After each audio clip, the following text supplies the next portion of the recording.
Ce numéro des Annales des Mines est consacré aux enjeux et aux questionnements qui ont surgi au sujet de la souveraineté numérique, avec l'idée principale d'en retracer les évolutions, les applications pratiques depuis 10 ans. Le bornage que nous avons retenu est celui qui part des conséquences politiques, économiques, intellectuelles aussi, nées de l'affaire Snowden, avec les révélations de l'ancien groupe actuel de la NSA en juin 2013, qui a déclenché toute une série d'enjeux très urgents pour la plupart du temps, et qui ont contribué à remettre sur le devant de la scène, sur le devant des débats, ces questions de souveraineté numérique. Ces questions qui ont la plupart du temps été abordées sous un angle finalement à travers des dépendances que la France, l'Union européenne notamment, mais pas seulement,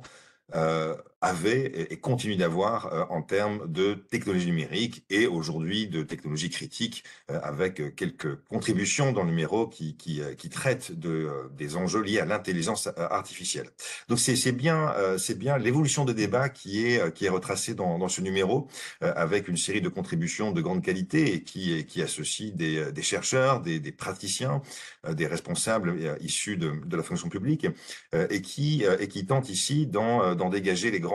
contours et les grandes implications, parce qu'il ne s'agit pas seulement de revenir sur l'essence des débats académiques, intellectuels, au sujet de cette souveraineté numérique qui est toujours ardemment souhaitée et puis très rarement satisfaisante, mais il s'agit également de proposer quelques pistes, quelques leviers d'action pour essayer de faire ce que très souvent les camarades allemands appellent une souveraineté numérique en marche, en action, avec vraiment l'idée de traduire ces questions-là en actes politiques et industriels. Nous avons été servis par une actualité qui a été plutôt débordante en matière de souveraineté numérique,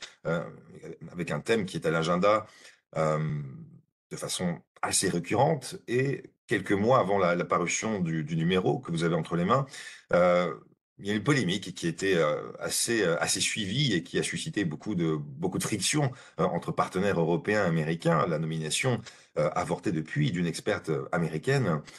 au sein des instances de la Commission européenne pour aller justement contribuer à enquêter sur les pratiques anticoncurrentielles des GAFAM, hein, des grands acteurs technologiques américains. Et cette question-là peut paraître anecdotique, parce que la nomination a été retirée, mais ça a contribué à figer certains positionnements, à remettre l'enjeu sur le devant de la scène et à faire en sorte que on dépasse de très loin l'enjeu industriel et de compétitivité.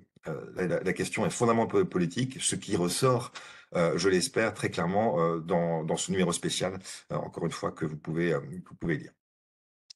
L'angle qui a été également choisi au travers de ce numéro, c'est un angle international. Euh,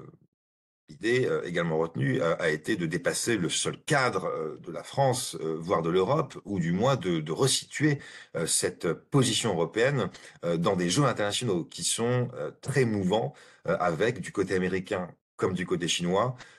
des jeux de financement, des montants financiers engagés qui sont tout à fait colossaux, notamment dans le secteur des composants électroniques, hein, des puces, qui font aussi l'objet de plusieurs développements au sein du numéro, et qui, là également, donne tout à mesure des enjeux pour l'Europe, d'où la notion d'urgence qui est très souvent accolée à cette idée de souveraineté numérique, avec cette frustration qu'on peut avoir également par rapport à un enjeu qui peut sembler rarement pris en compte, si ce n'est dans sa seule dimension conceptuelle.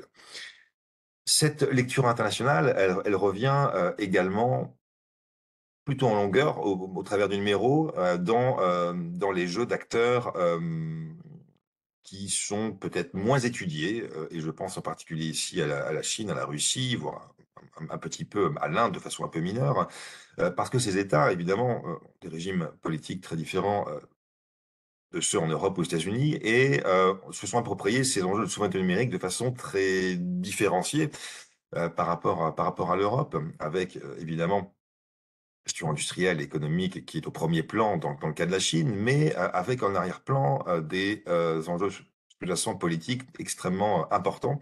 Il y a une idée de contrôle social qui est aussi tout tout à fait éminente dans cette lecture que ces pays peuvent avoir de la souveraineté numérique et nous trouvions important, intéressant de revenir sur cette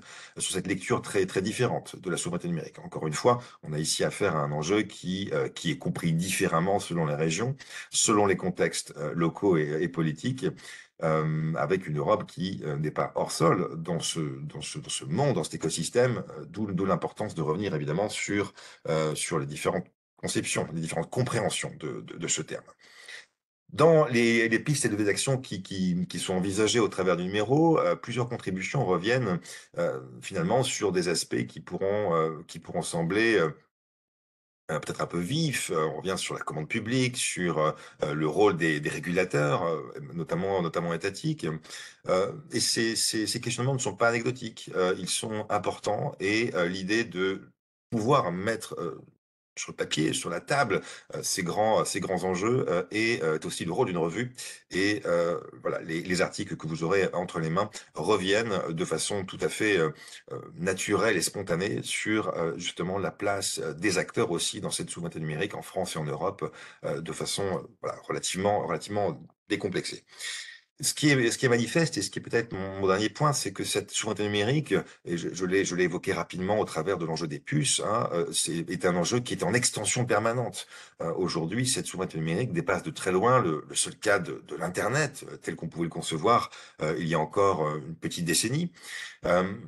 Et concerne aujourd'hui l'intelligence artificielle, il concerne la 5G, donc différents équipements, évidemment télécoms. Il concerne également les composants, je l'ai abordé, l'informatique quantique avec une contribution également qui revient en profondeur sur cet enjeu dans une perspective européenne.